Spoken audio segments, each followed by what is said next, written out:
So, hello everybody. I welcome to all of you in the revision series of CA Inter paper number 1 Advanced Accounts. Sir आज का हमारा topic क्या होने वाला है? Accounting standard number 2 that is valuation of inventory. Inventory का valuation कैसे होगा as per accounting standard number 2. सारा का सारा exam oriented revision along with the question हम यहाँ पे डिस्कस करने वाले हैं इस वीडियो में. आपको पीडीएफ और नोट्स इस वीडियो के डिस्क्रिप्शन पे मिल जाएंगे. और बाकी कैसे इस एएस को अपने को खत्म करना है काफी कम समय में एग्जॉस्टिवली इस वीडियो में हम देखने वाले हैं. ओके, चलिए. So accounting standard number 2, valuation of inventory. सबसे पहला तो क्वेश्चन आ जाता है, sir what is inventory, why inventory valuation and how to do valuation of inventory. पहला, इन्वेंट्री क्या होती है, इन्वेंट्री वैल्यूएशन क्यों जरूरी है और कैसे उसको करना है वैल्यू. ओके, चलिए. तो सबसे पहला, what is inventory. Sir inventory are assets held for trade in ordinary course of business. ऐसा असेट जो held for trade in ordinary course of business, जिसको हम लेमन भाषा में बोलते हैं finish goods, in the process of production, जो अभी प्रोडक्शन फेज में ही है, that is work in progress, WIP. या फिर हेल्ड एज रॉ मटेरियल, जिसको हम बोल सकते हैं RM. या फिर ऐसे stores, spares and parts to be use in less than और इक्वल टू 12 मंथ्स. ये तीनों चारों चीजें क्या हो जाती है हमारे लिए, assets in as inventory. Inventory current assets होते हैं सर. तो inventories are assets held for trade in ordinary course of business in the production of in the process of production, held as raw material, store, spares and parts used for less than और equal to 12 months. These are nothing but the inventory. Okay sir, but इस AS2 में क्या क्या cover नहीं होता, ये भी equally important है. तो AS2 में क्या क्या चीजें कवर नहीं होती sir? Shares, debentures, other securities, WIP of service provider, WIP of construction contracts, producers, live stock, agriculture, forest and mineral products. ये सारी की सारी चीजें कवर क्यों नहीं होती? क्योंकि sir share, debenture and other securities अगर शॉर्ट टर्म है तो AS13 में डील होती है. ठीक है. उसके अलावा WIP ऑफ सर्विस प्रोवाइडर या कंस्ट्रक्शन कॉन्ट्रैक्ट, सर ये AS9, ये AS7 की बात होती है. प्रोड्यूसर्स लाइव स्टॉक, इस पर गाइडेंस नोट है. Agriculture, forest and mineral products, इस पे भी गाइडेंस नोट्स हैं. और आगे जाके इंडियस. तो AS2 इन सबको कवर नहीं करता. ठीक है सर. सर इन्वेंट्री वैल्यूएशन करना क्यों जरूरी है? To get true and fair view of financial position, that is balance sheet, and to get the correct profit also. ये दो रीजन है जिसके कारण इन्वेंट्री वैल्यूएशन जरूरी है सर. सर वैल्यू करने के तरीके कितने, कैसे हम वैल्यू कर सकते हैं इन्वेंट्री को? तो उसके लिए हमें देखना पड़ेगा, पहली चीज वैल्यूएशन प्रिंसिपल्स, और दूसरी चीज हमें सीखनी है वैल्यूएशन टेक्निक्स. इतनी तीन बातें हैं अपने को पूरे एएस में कवर करनी है, इसके अलावा कुछ भी नहीं है. तो सर थियोरेटिकली अगर मैं बात करूं इन्वेंट्री क्या होता है, इन्वेंट्री वैल्यूएशन जरूरी क्यों है, बट अब जो मैं प्रैक्टिकली बात करने वाला हूं that is how to do inventory valuation. Valuation principles और वैल्यूएशन टेक्निक के बारे में अब हम बात करेंगे. तो सबसे पहले हम आ जाते हैं इन्वेंट्री वैल्यूएशन प्रिंसिपल्स पर. Sir there are three types of inventory majorly, raw material, finish goods and WIP. तो सर सबसे पहले मैं बात कर रहा हूं यहाँ WIP, sorry raw material. Raw material के बारे में AS2 बोलता है कि raw material should be valued at cost. Raw material should be valued at cost. AS2 बोलता है भैया रॉ मटेरियल को कॉस्ट पे रिकॉग्नाइज करो, लेकिन if market price of finished goods in which raw material is incorporated is market price of finished goods in which raw material is incorporated then the cost of the finished goods, then raw material should be valued at replacement cost. मतलब cost और replacement cost whichever is lower. ये कब check करना है sir? जब market price of the finish goods is less than the cost of the finish goods. Am I clear sir? कैसे, कुछ example दो तो हमको समझेगा. ओके सर, हम बना रहे हैं एक पेन. क्या बना रहे हैं? एक पेन बना रहे हैं. सर पेन बना रहे हैं, उसके लिए रॉ मटेरियल क्या चाहिए? एक तो पेन का frame, ink and refill. Yes और no? These are nothing but the raw materials. AS two क्या बोलता है? रॉ मटेरियल का वैल्यूएशन अपन किस पे करेंगे? At cost. कोई दिक्कत नहीं. अच्छा सर, ये रॉ मटेरियल यूज करके हमने बनाया pen. Can I say this pen is nothing but finish goods? अरे हाँ या ना, हाँ या ना, पक्का। Sir this raw material pen is nothing, ये रॉ मटेरियल को हमने यूज किया, इससे हमने क्या बनाया, पेन, और ये पेन क्या हो जाएगा हमारे लिए, फिनिश गुड्स। ओके, अच्छा फिनिश गुड्स के लिए क्या बोलते हैं, फिनिश गुड्स या डब्ल्यू है, तो उसके लिए एस टू बोलता है it should be valued at cost और NRV item by item basis whichever is lower. Can I say our formula will be cost और NRV whichever is lower, yes no, yes, ठीक है। तो मैंने अभी आपको ऊपर से बताया, और अब मैं इस बारे में आपको डिस्कशन करने वाला हूं कि market price of the finish goods in which raw materials incorporated, मतलब कोई ऐसा फिनिश गुड्स बनाया जिसकी जिसकी मार्केट प्राइस से ज्यादा कॉस्ट हो गई है, मतलब cost of the finish goods is more than the market price. तो ऐसे केस में इस रॉ मटेरियल की जो का वैल्यूएशन है वो हम कॉस्ट या replacement cost whichever is lower पे करेंगे।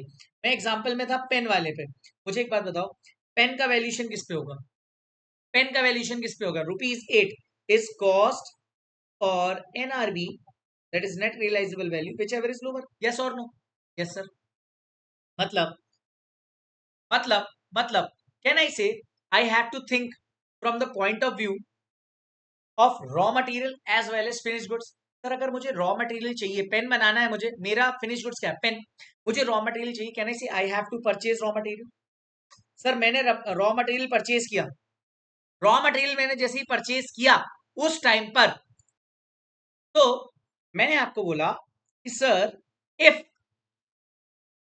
फिनिश गुड्स का जो मार्केट प्राइस है that is less than the cost of the finish goods, मतलब cost of the finish goods. अब देखो एग्जांपल के लिए मैं बता रहा हूं यहाँ पे, दिस टू मार्केट्स, एक जिसमें हमने रॉ मटेरियल परचेज किया, हमने परचेज किया रॉ मटेरियल परचेज किया और उसको कन्वर्ट किया, उस पर प्रोसेस किया और उससे फिनिश गुड्स बनाया और उसको सेल कर दिया। तो हमने एक ही मार्केट में एक चीज खरीदी और उसी मार्केट में बेच दिया फिनिश गुड्स बना के। यहां पर वो बोल रहा है, यहां पर वो बोलना क्या चाह रहा है, लॉजिक क्या है, सिर्फ इतना मैं आपको समझाने की कोशिश कर रहा हूं। ये जो रूल है इसके बारे में मैं समझा रहा हूँ, कई बच्चे इसको भूल जाते हैं, है ना, समझ नहीं पाते। यहाँ पे वो सिंपल इतना बोल रहा है कि भाई पेन बनाने के लिए जो ये रॉ मटेरियल्स यूज हुए हैं ना, अगर इस पेन का, मतलब पेन के लिए क्या चाहिए अपने को, ये 3 रॉ मटेरियल चाहिए और इससे हमने क्या बनाया, पेन। ये जो पेन है, ये जो पेन है, इस पेन का कॉस्ट और इसकी जो मार्केट प्राइस, कॉस्ट ज्यादा है मार्केट प्राइस कम है, तो फिर ये जो हमारे पास रॉ मटेरियल पड़ा है ना इस पेन का, इसको हम इसको हम कॉस्ट और replacement cost whichever is lower पे रिकॉर्ड करेंगे। सर सर ऐसा क्यों, तो वो हमने ऑलरेडी पूरे बैच में डिस्कस कर लिया था, हमने हमारी क्रैश बैच में आराम से इसको प्रॉपर डिस्कस किया था। अभी एग्जाम पॉइंट ऑफ व्यू से अपने को सिंपल इतना याद रखना है कि अगर कोई फिनिश गुड्स है उसकी cost price is more than the market price, then raw material को हम कॉस्ट और replacement cost whichever is lower पे रिकॉर्ड करें। Am I clear charters, yes, okay. Sir sir ये तो हो गया पूरी बात किससे रिलेटेड, रॉ मटेरियल से रिलेटेड। अब हम आते हैं डब्ल्यू और फिनिश गुड्स पे। मैंने आपको एक जनरल रूल बता दिया, कॉस्ट और NRV whichever is lower पे हम इसे रिकॉर्ड करेंगे आइटम बाय आइटम बेसिस पर, ठीक है सर। तो अब एनआरबी कैसे निकलेगी और सर कॉस्ट कैसे निकालेंगे। सर एनआरबी निकालने के लिए अपने को चाहिए अपने को एनआरबी निकालने के लिए चाहिए, क्या चाहिए सर, सबसे पहले realisable value of finish goods. इस realisable value of finish goods में से हम कॉस्ट ऑफ कंप्लीशन लेस कर देंगे, then we will get realisable value of WIP, और इस डब्ल्यूआईपी में से एस्टिमेटेड सेलिंग एक्सपेंसेस हम लेस करेंगे, तो हमारे पास आ जाएगी बेटा एनआरबी। एनआरबी कैसे कैलकुलेट की, sir realisable value of finish goods less cost of completion less estimated selling expense, तो हमारी एनआरबी आ जाएगी। ये तो बहुत अच्छा समझ में आ गया सर, कोई दिक्कत ही नहीं है, एनआरबी तो हम बचपन से निकालते आ रहे हैं फाउंडेशन से, कोई वाली प्रॉब्लम नहीं है। ये हम किसकी बात कर रहे हैं, डब्ल्यूआईपी और फिनिश गुड्स की। रॉ मटेरियल की बात हम अलग कर चुके हैं एट कॉस्ट, और अगर फिनिश गुड्स की कॉस्ट ज्यादा है फिनिश गुड्स के मार्केट प्राइस से, तो फिर कॉस्ट और replacement cost whichever is less, ठीक है सर, कॉस्ट पर आ जाए। एनआरबी हमने समझ लिया डब्ल्यूआईपी और फिनिश गुड्स की। अब हम डब्ल्यूआईपी और फिनिश गुड्स की कॉस्ट के बारे में डिस्कस करते हैं, इसे कैसे निकालेंगे। सर कॉस्ट 3 तरीके से होती है, या तो होगी स्टैंडर्ड कॉस्ट या रिटेल प्राइस या actual cost. Sir if this is standard cost means it is the cost which is determined by the cost accountant. ऐसी कॉस्ट जो कॉस्ट अकाउंटेंट ने डिटरमाइन कर दी, that is standard cost. It depends on the entity, वो कौन सी cost model follow कर रहा है बेसिकली। स्टैंडर्ड कॉस्ट कोई दिक्कत नहीं, ये फिर गिवन रहेगा अपने को। Retail price, sir retail price मतलब हमें सेल प्राइस पता है और हमें मार्जिन पता है, तो कहने से हम उसकी कॉस्ट निकाल सकते हैं, cost of good sold. Yes, that is retail price method. Sir actual में मुझे कॉस्ट निकालना है, तो उसके लिए AS2 बोलता है कॉस्ट को डिफाइन उसने किया है 3 चीजों में।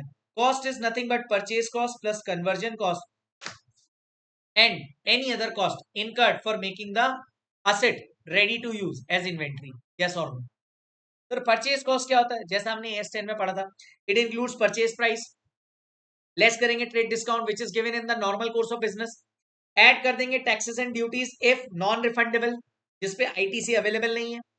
This is what your loading price, इसमें हमने direct expense, unloading expense, purchase commission, transit insurance, ये सारा ऐड किया तो हमारी आ गई टोटल परचेज कॉस्ट। तो कॉस्ट हमारी जो एक्चुअल होगी वो होगी purchase cost plus conversion cost plus other cost. Purchase cost में क्या क्या इंक्लूड होगा सर?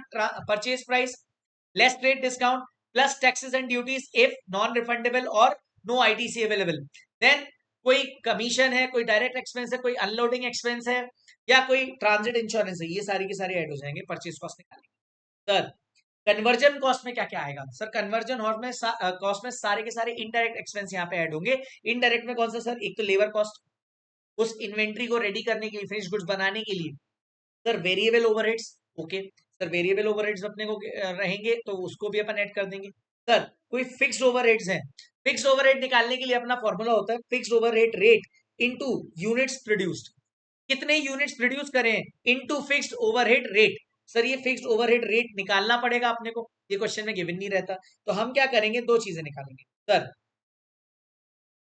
फिक्स्ड ओवरहेड निकालने per unit rate, fixed overhead rate या fixed overhead per unit rate निकालने के लिए हम क्या करेंगे, टोटल फिक्स्ड ओवरहेड लेंगे और उसको डिवाइड कर देंगे एक्चुअल प्रोडक्शन या normal production whichever is higher. या तो जो नॉर्मली हमारा प्रोडक्शन है वो, या actual production whichever is higher. Sir क्यों? लॉजिक हमने बैच में कवर कर लिया था, अभी हम एग्जाम पॉइंट ऑफ व्यू से बात कर रहे हैं तो सीधी बात करेंगे कि सर टोटल फिक्स्ड ओवरहेड्स है और उसको डिवाइड किससे करेंगे, एक्चुअल या normal whichever is higher production overhead से, ताकि हमारा फिक्स्ड ओवरहेड रेट आ जाए। जैसे ही वो आ गया कहना ही से आप टोटल फिक्स्ड ओवरहेड निकाल लोगे। ओके सर मुझे परचेज कॉस्ट पर यूनिट निकालनी है तो मैं कैसे निकालूंगा? सर टोटल परचेज कॉस्ट निकाल लिया, divide by total number of units that is produce हुए वो, और इसमें से नॉर्मल लॉस वाली यूनिट्स हम लेस कर देंगे। ये आपने कॉस्टिंग में भी पढ़ा होगा, आपके निखिल गुगरू सर ने आपको बताया होगा कि रामबाण फॉर्मूला के नाम से, चैप्टर नंबर 1 में भी बता देते हैं if I am not wrong, है ना? ये आपने कॉस्टिंग में पढ़ा होगा कि sir purchase cost per unit कैसे निकालोगे, तो total purchase cost as well as divide by total units purchase less normal loss units. Abnormal loss consider रहते हैं, तो it is a abnormal loss, not normally course of business में नहीं होता। Okay तो हम यहाँ पे परचेज कॉस्ट पर यूनिट भी निकाल सकते हैं। फिक्स ओवरहेड निकालने के लिए बच्चे कई बार गलती कर देते हैं, तो याद रखना fix overhead rate into units produce. Fix overhead rate निकालने के लिए एक्चुअल प्रोडक्शन और normal production whichever is higher से डिवाइड को डिवाइड कर दे, सॉरी से डिवाइड करेंगे टोटल फिक्स ओवरहेड्स को। Am I clear? Okay sir other cost में क्या क्या आ जाएगा? सर अदर कॉस्ट में वो सारी चीजें आ जाएंगी, वो सारी चीजें, ऐसे सारे खर्चे, expenses incurred for bringing the asset in present location, condition to make that ready for use. मतलब एसेट को, इन्वेंट्री को ready to use, ready for sale, use नहीं, रेडी फॉर सेल करने के लिए जो भी कोई खर्चा लग रहा है उसको लोकेशन तक लाने तक का, वो सारी की सारी अदर कॉस्ट में पार्ट हो जाएगा और वो सारी की सारी कॉस्ट का पार्ट हो जाएगा, कॉस्ट ऑफ इन्वेंट्री कहलाएगा। इस कॉस्ट को हम NRV से कंपेयर करेंगे और which ever is lower, which ever is lower पे हम उसे रिकॉर्ड करें। ठीक है sir? Okay sir. Sir details of units of raw material, याद रखना मैंने आपको फिक्स ओवरहेड बता दिया, मैंने परचेज कॉस्ट से परचेज कॉस्ट पर यूनिट निकालना बता दिया। अब याद रखना दोस्तों एक तीसरी बात, ये जो मैंने आपको बताया रॉ मटेरियल जनरली कॉस्ट पे रिकॉर्ड होगा। अगर फिनिश गुड्स की मार्केट प्राइस से ज्यादा कॉस्ट है फिनिश गुड्स की, तो जो ये जो रॉ मटेरियल है दोस्तों वो कॉस्ट और रिप्लेसमेंट कॉस्ट पे विच एवर इज लोअर पे रिकॉर्ड होगा। और रॉ मटेरियल पर यूनिट कैसे निकालेंगे, तो अगेन यहाँ पे यूनिट्स परचेस लेस करेंगे नॉर्मल लॉस यूनिट्स, लेस करेंगे एबनॉर्मल लॉस यूनिट्स, जो भी यूनिट्स बचे उसमें से जितने सोल्ड करे हैं वो उसके बाद जो बचा that is your closing stock units. Number of raw material की जो क्लोजिंग स्टॉक यूनिट है वो हम कैसे निकालेंगे, पर यूनिट कैसे निकालेंगे, सबसे पहले नॉर्मल लॉस को लेस कर देंगे, एबनॉर्मल लॉस को लेस कर देंगे और जितने यूनिट्स बेच दिए तो हमारा क्लोजिंग स्टॉक आ जाएगा। याद रखना दोस्तों, एक्चुअल कॉस्ट में क्या क्या पार्ट नहीं होता as per AS2, that is office and administration expenses, selling and distribution expenses, storage cost, abnormal loss and borrowing cost subject to accounting standard number 16, that is interest cost या फिर हम उसे बोलते हैं finance cost. Sir example number 1, sir fixed overheads निकालने का एक question बता दो ना मेरे यहाँ से। यहाँ पे जैसे मैंने आपको ये बता दी कॉस्ट में क्या क्या कवर नहीं होता, इस पे एमसीक्यू आ सकता है, एमसीक्यू इस पे क्वेश्चन आ सकता है बेटा। Office administration expense, selling distribution expense, storage cost, abnormal loss, borrowing cost subject to accounting standard 16, ये सारे के सारे कॉस्ट का पार्ट थे। इसी के साथ हमारा इन्वेंट्री वैल्यूएशन वाला जो टॉपिक था ना प्रिंसिपल्स वाला, वो हमारा पूरा समाप्त हो गया। अब अपन कुछ क्वेश्चंस देख लेते हैं, ठीक है सर। क्वेश्चन देखने के लिए क्या कर रहे हैं sir, actual production fix overheads अपने को दिए हैं 1,00,000, नॉर्मल प्रोडक्शन है 80,000, एक्चुअल प्रोडक्शन हुआ 50,000। हमें निकालना है fixed overhead rate. Fixed overhead rate निकालने के लिए हमारा फॉर्मूला क्या था, फिक्स्ड ओवरहेड रेट निकालने के लिए हमारा था total fixed overheads divide by normal production or actual production units whichever is higher. तो कहना इसे मैं 1,00,000 डिवाइड बाई 80,000 कर दूंगा, ये मेरी फिक्स्ड ओवरहेड रेट आ गई। इससे मैं क्या फिक्स्ड ओवरहेड का अमाउंट निकाल सकता हूँ, हाँ सर। नॉर्मल यूनिट्स कितने 50 इंटू 1.25 यहाँ से निकाला, ये हमारी कॉस्ट ऑफ इन्वेंट्री में ऐड हो जाएंगे, यस और नो। अच्छा, मेरे टोटल एक्चुअल फिक्स्ड ओवरहेड्स कितने थे 1,00,000, जिसमें से इन्वेंट्री की कॉस्ट में कितने चले गए 62,500, यानी से बाकी के कहां पे चले जाएंगे, पीओरएल में चले जाएंगे। Am I clear chartered, yes no. तो मुझे बताओ फिक्स्ड ओवरहेड्स कौन से वाली इन्वेंट्री पे की कॉस्ट में ऐड करोगे, कैपिटलाइज करोगे, सर वो वाले जो फिक्स्ड ओवरहेड रेट के हिसाब से आ रहे हैं। फिक्स्ड ओवरहेड रेट्स कैसे निकालेंगे sir, total fixed overheads divide by normal production or actual production whichever is higher, उससे आ जाएगी हमारी फिक्स्ड ओवरहेड रेट। उससे हम इंटू कर देंगे एक्चुअल प्रोडक्शन को, और एक्चुअल प्रोडक्शन हमारे 50,000 गिवन थे, तो वो पूरा का पूरा हमने क्या कर दिया इन्वेंट्री की कॉस्ट में ऐड कर दिया। बचा हुआ जो 1,00,000 में से 62,500 क्या हो गया हमारा इन्वेंट्री की कॉस्ट में ऐड हो गया, तो बाकी का पीओरएल में जाएगा। एम आई क्लियर बेटा। सेम अगर एग्जांपल देखें कि हमारा एक्चुअल प्रोडक्शन मान लीजिए 1,00,000 यूनिट्स होता, तो 1,00,000 के ओवरहेड्स 1,00,000 यूनिट्स बना है, मतलब 1 is the fixed overhead rate and amount of fixed overhead क्या आ जाता है 1,00,000। तो कहना है इससे पूरा का पूरा ये कॉस्ट ऑफ इन्वेंट्री में जुड़ जाता, बैलेंस कुछ बचता क्या पीओरएल के लिए कुछ बचता। सर एक क्वेश्चन और देखते हैं sir, HDF limited purchase 16,000 kgs of raw material at 160, purchase price includes excise duty of ₹10 in respect of which full tax credit is available। याद रखना, freight charges 1,40,160, normal loss in transit 2%, company received 500 units and consumed 13,600 units, calculate the value of closing stock and abnormal loss। सबसे पहले मुझे बताओ क्या यहाँ पे question किसका है, रॉ मटेरियल या फिनिश गुड्स या WIP। सर ये रॉ मटेरियल का क्वेश्चन है, रॉ मटेरियल का क्वेश्चन है। मुझे बताओ यूनिट क्लोजिंग स्टॉक की यूनिट्स निकालने पड़ेंगे। निकालने के लिए क्या करेंगे सर, सबसे पहले मुझे बताओ यूनिट्स परचेज कितने हैं 16,000 गिवन है, आपने परचेज कर, इसमें से 2% नॉर्मल लॉस है, लेस कर दिया सर। सर मैंने क्या किया 16,000 लेस 2%, हमारा बचा 15,680। अच्छा मुझे बताओ इनको रिसीव कितने हुए 15,500, कहना इसे 15,680 हमारा बच रहा है आफ्टर नॉर्मल लॉस, और रिसीव हुए 15,500, तो बैलेंसिंग 180 क्या हो जाएगा हमारा एबनॉर्मल लॉस, ये देखिए। और इसमें से हमने बेच कितने दिए 13,600, तो कहना है 1,900 हमारे यूनिट्स कितने बचे क्लोजिंग स्टॉक के। इस 1,900 is nothing but the closing stock units. Okay sir, calculation of purchase cost निकालिए। परचेज प्राइस कैसे निकालेंगे 16,000 इंटू 160, ऊपर क्वेश्चन में गिवन है 16,000 इंटू 160, इसमें से लेस कर दिया एक्साइज ड्यूटी। सर आपने तो बोला टैक्सेस एंड ड्यूटीज ऐड करना है, बेटा वो वाले जिसपे आईटीसी अवेलेबल ना हो, जिसपे क्रेडिट अवेलेबल ना हो, लेकिन यहाँ तो एक्साइज ड्यूटी की क्रेडिट अवेलेबल है, तो कहना इसी से लेस करना पड़ेगा मुझे। यस सर, लेस कर दिया मैंने 16,000 इंटू ₹10 करके। ओके सर, इतना आ गया मेरा कॉस्ट। इसमें मैंने फ्रेट चार्जेस ऐड कर दिए, फ्रेट चार्जेस ऐड करे ये चार्जेस कितने लगे? फ्रेट चार्जेस, कैन आई से इट इज डायरेक्ट एक्सपेंस? हाँ, ये लग गया तो ये मेरी आ गई परचेज कॉस्ट। परचेज कॉस्ट आने के बाद क्या मैं परचेज कॉस्ट पर यूनिट निकाल सकता हूँ? हाँ sir, purchase cost divide by total number of units less normal loss units. मेरी कॉस्ट पर यूनिट कितनी आ गई? 162। और मुझे बताओ मेरी इन्वेंट्री में कितने यूनिट्स, रॉ मटेरियल के कितने यूनिट्स बचे हैं? 1900। कैन आई से 1900 इंटू 162 कर दूंगा तो मेरा वैल्यू ऑफ क्लोजिंग स्टॉक आ गया। यही पूछा था सर। एबनॉर्मल लॉस 180 केजी था into purchase cost per unit 162। Can I से मेरा एबनॉर्मल लॉस का भी फिगर आ गया। इजी बीजी। क्या किया? टोटल क्लोजिंग स्टॉक की यूनिट निकाल लिए, ओके।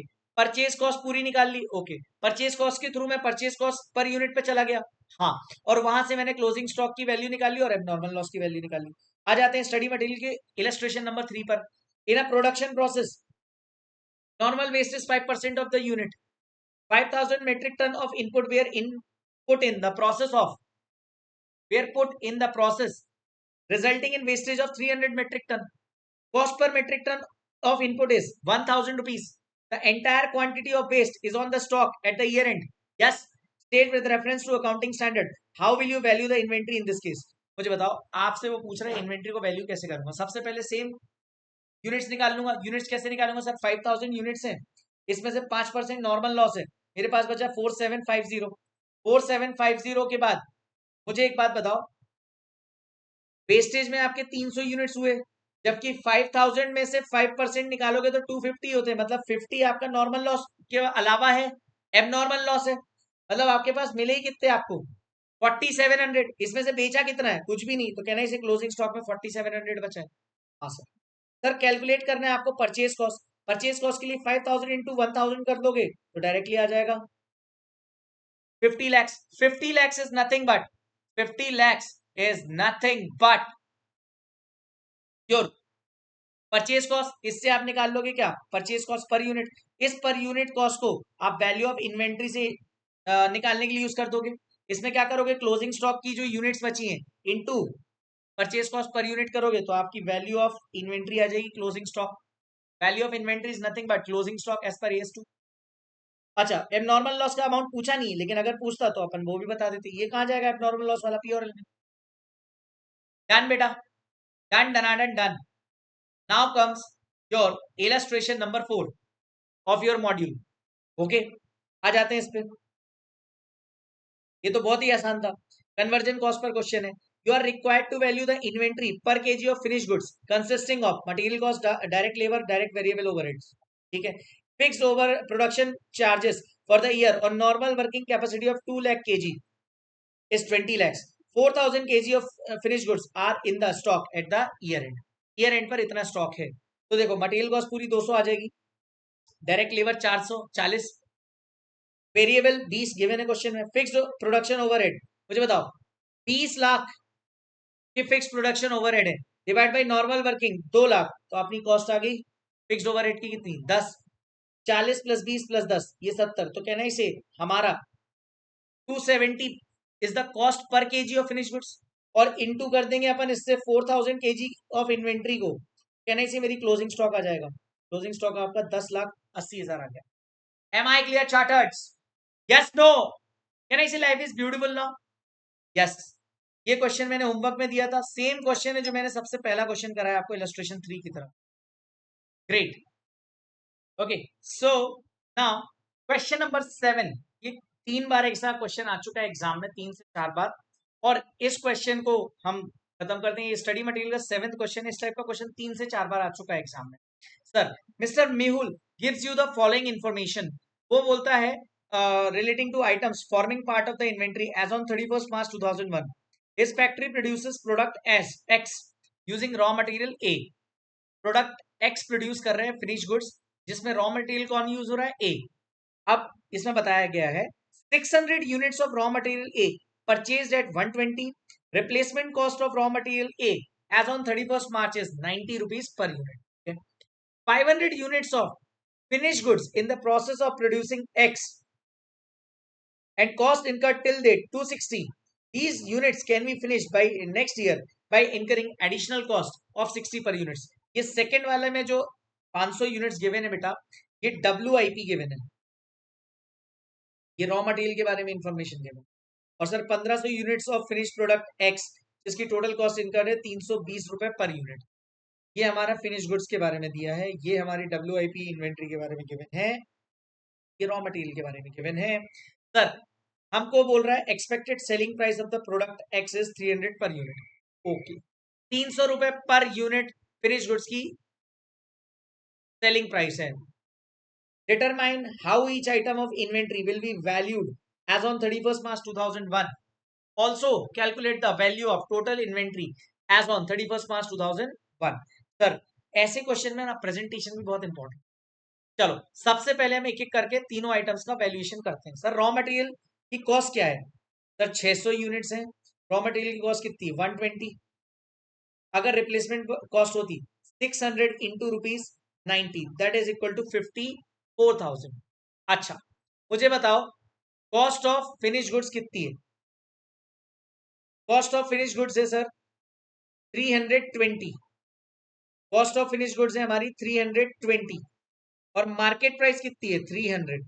कैन आई से ये वही केस हो गया कि if market price of finished goods is less than the cost of finished goods, then raw material should be valued at cost or replacement cost, whichever is lower. So can I say हमारी replacement cost कितनी थी? 54,000. So we will value raw material at 54,000 guys. Am I clear? देखो मैंने लिखा raw material should be valued at cost or replacement cost, whichever is lower. Done. Sir WIP की बात कर लें। सर कॉस्ट कितनी है? 500 यूनिट इंटू 260। NRV कितनी है? सर एस्टिमेटेड सेलिंग प्राइस तो हमारी है इस WIP की 500 into 300, that is 1,50,000। But estimated cost to complete कितना अभी और लगना है? 60 रुपए पर यूनिट और लगना है, मतलब कहने से 30,000 में लेस करूंगा। कॉस्ट है 130, ये सीधे सीधे आ गया था। एस्टिमेटेड NRV है 120, विच एवर इज लोअर। 120 पे अपन कॉस्ट को स्टॉक को वैल्यू करेंगे WIP के। Finish goods sir 1500 into 320 480, 1500 into 300 450। Cost और NRV which ever is lower 450। कहने से इन तीनों को मैंने ऐड किया तो मेरी टोटल कॉस्ट ऑफ इन्वेंट्री आ जाएगी, वैल्यू ऑफ इन्वेंट्री आ जाएगी। यस और नो? Answer is yes. तो this was your total value of inventory. एक क्वेश्चन हमारा May 14 का है जो November 17 में भी आ चुका है, सिमिलर क्वेश्चन, और 2-3 बार और आ चुका है। ये क्वेश्चन IPCC एग्जाम में आया, इंटर में भी आया, इंटरमीडिएट जो हमारा न्यू सिलेबस जो अभी ओल्ड हो गया है, और अभी भी आ सकता है। सर बहुत आसान क्वेश्चन है। इसमें दिया हुआ है calculate the value of raw materials and closing stock based on the following information. Sir raw material का क्लोजिंग बैलेंस यूनिट्स कितने गिवन है? 500 यूनिट्स। कॉस्ट प्राइस कितनी है? 200। एक्साइज ड्यूटी जिसपे क्रेडिट रिसीवेबल है 10, freight inward 20, unloading charges 10, replacement cost of raw material भी given है 150। ठीक है सर। फिनिश गुड्स अपने को गिवन है Y की, closing balance 1200, material consume 220, direct labour 60, direct overhead 40, total fixed overhead for the year was 2 lakh on the normal capacity. Can I से मैं यहां से फिक्स्ड ओवरहेड रेट भी निकाल लूंगा ₹10। वो बोल रहा है calculate value of closing stock when NRV of the finish goods is 400 और दूसरा NRV of the finish goods is 300। अब इस क्वेश्चन को कैसे सॉल्व करना है ध्यान से देखो। सबसे पहले मुझे कॉस्ट निकालनी दोनों की, रॉ मटेरियल की और फिनिश गुड्स की। रॉ मटेरियल की कॉस्ट निकालूंगा तो यहाँ पे कैसे आ जाएगा सर? 200, हाँ, लेस करूंगा एक्साइज ड्यूटी क्योंकि इस पे क्रेडिट अवेलेबल है, हाँ, 20 फ्रेट 10 रुपए का अनलोडिंग चार्ज, टोटल 220 हो गया। और रिप्लेसमेंट कॉस्ट कितनी गिवन है अपने को? 150। टोटल नंबर ऑफ यूनिट्स कितने हैं? 500। फिनिश गुड्स की रॉ मटेरियल, फिनिश गुड्स बनाने के लिए रॉ मटेरियल की कॉस्ट कितनी लग जाएगी? 220। ये कहां से आया सर? यहीं से, इसको मैंने यहां पे लिख दिया। Done. Sir cost of conversion में 60 रुपए, लेबर 40 रुपए। 40 रुपए आपका किसका है? Variable overhead. Fix overhead 2 lakh divide by 20 ₹10, 110 की 330 का फिनिश गुड्स की कॉस्ट आ गई और यूनिट्स कितने हैं? 1200। अब मुझे NRV निकालनी है। NRV में निकालूंगा, NRV निकालूंगा तो NRV के लिए सबसे पहले मैं बात करूं आपके रॉ मटेरियल के लिए, ये मैं रॉ मटेरियल की बात कर रहा हूं, और ये फिनिश गुड्स की बात करो। ध्यान से समझना, रॉ मटेरियल की एनआरबी कितनी है, पहले केस में एनआरबी कितनी है 400, कॉस्ट कितनी है, फिनिश गुड्स की कॉस्ट कितनी है 330।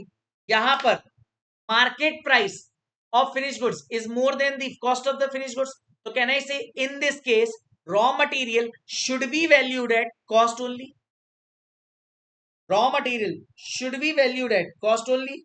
एक सेकंड में इसको इरेज कर दूं। हाँ, तो मुझे बताओ रॉ मटेरियल कितना है 500 यूनिट्स इंटू 220 एट कॉस्ट, एक 10, finish goods 1200 into 310 396, total value of inventory 56,000 हो जाएगा, 5,06,000 हो जाएगा।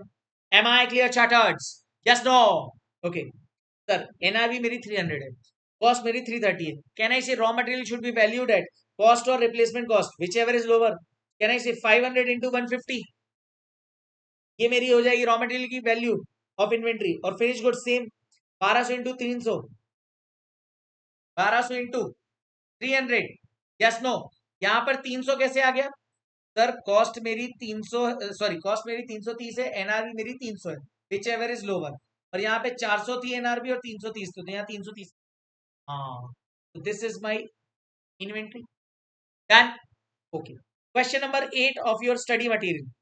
इसके बाद हम चलेंगे joint product and by product की इन्वेंट्री वैल्यूएशन। तो 31 मार्च 2001 को बिजनेस फर्म ने देखा cost of partly finish unit is 530. Unit can be finished by incurring additional expenditure of 310. The finished unit can be sold for 750 subject to 4% brokerage selling expense. Firm seeks your advice regarding the amount at which unfinished unit can be valued at 31st March for the preparation of final accounts. Assume that the partly finished unit cannot be sold in semi-finished goods. Cost कितनी given है अपने को, cost of the unit कितनी given है 530, ठीक है। NRB में मेरे को देखो 750 मेरी क्या है, 750 मेरी एस्टिमेटेड सेलिंग प्राइस है, इसमें से कॉस्ट टू कंप्लीट को लेस कर दिया 310 प्लस, तो लेस कर दिया मैंने सेलिंग एक्सपेंस को 30, can I say this is my NRV. Cost और NRV whichever is lower, so WIP is valued at lower of cost और एनआरबी 410, 530 और 410, खत्म। ये जो इतने सिंपल क्वेश्चन है ना, इसलिए पता जब से एमसीक्यू आया ना, ये एएस ना बहुत रेयर है कि ये डिस्क्रिप्टिव में है, most of the time MCQ में आता है, क्योंकि इस टाइप की क्वेश्चन है वो एमसीक्यू में ही पूछ सकते हैं। ओके, एक स्पेशल ट्रांजैक्शन इसमें रहता है joint product and by product का। आपने कॉस्टिंग में पढ़ा हुआ ज्वाइंट प्रोडक्ट क्या होता है, प्रोडक्शन ऑफ 2 और more products through one production process by incurring additional processing cost, ठीक है। साथ ही साथ बाय प्रोडक्ट क्या होता है sir, production of additional product in the production process without intention of producing it, it can be sold, और वो सोल्ड भी किया जा सकता है। जैसे कि मेरी एक ऑयल फैक्ट्री है, रिफाइनरी है, मैं डीजल और पेट्रोल प्रोडक्शन करता हूं, वहां से डीजल और पेट्रोल प्रोड्यूस करवाता हूं।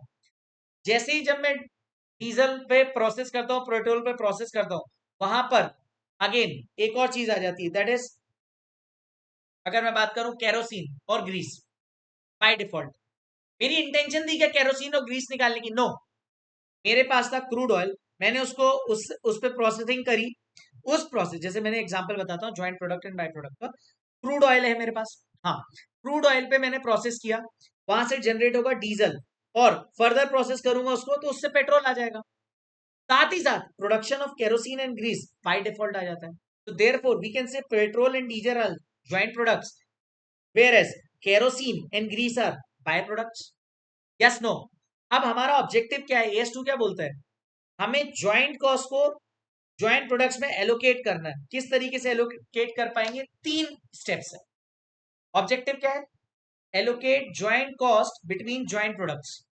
जो ज्वाइंट कॉस्ट हमारी इनकर हुई ना, और देखो क्या हुआ, क्रूड ऑयल था हमारे पास एज रॉ मटेरियल, हमने उस पर प्रोसेस किया, कहने से वो कॉस्ट लगी, इस कॉस्ट को लगाने में हमारे पास क्या आ गया, petrol and diesel.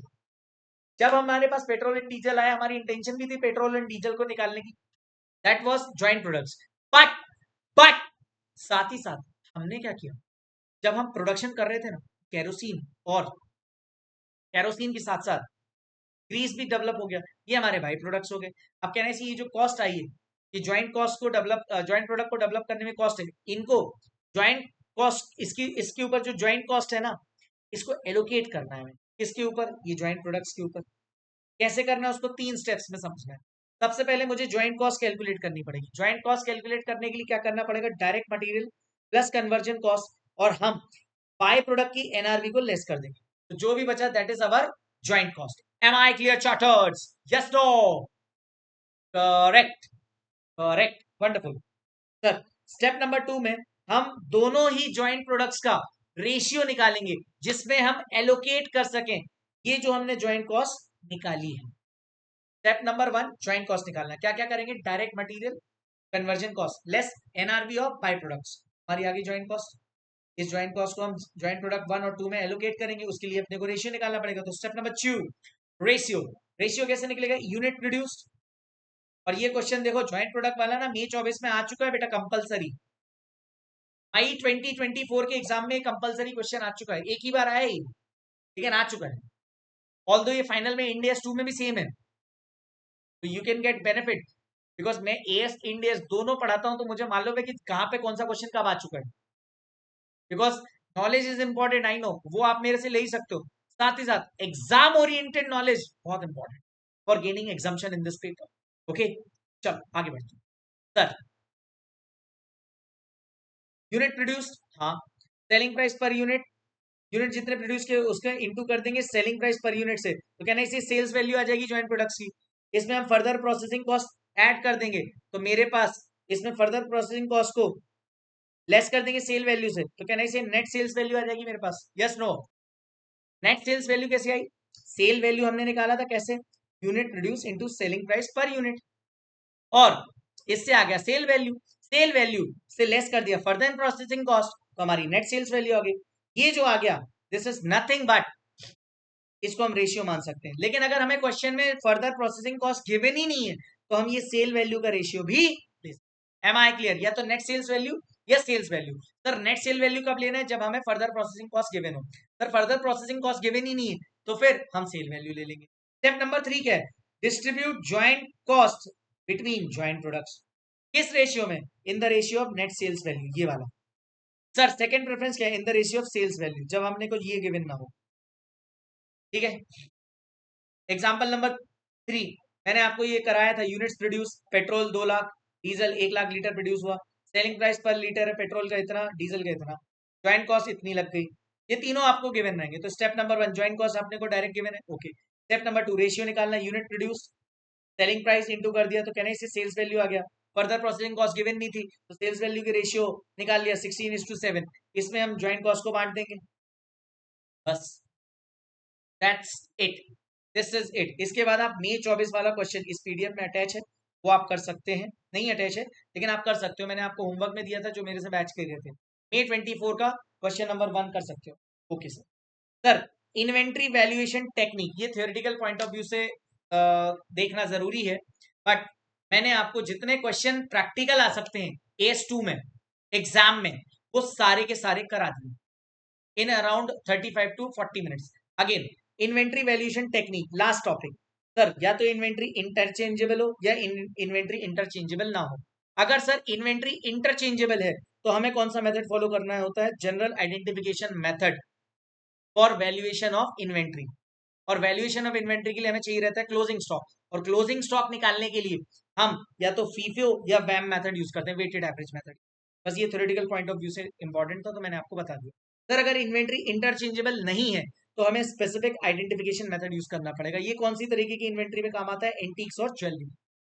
M I clear charters? Yes no? और इसमें मस्ट डू क्वेश्चन मेरी पीडीएफ में लिखे हुए हैं, इलस्ट्रेशन 4, 6, नवंबर 17 और मई 24 का क्वेश्चन आप कर लोगे, आपका AS2 पूरा समाप्त होगा एग्जॉस्टिव लेवल। मिलते हैं जल्द ही AS26 के साथ। Thank you so much, bye bye, take care.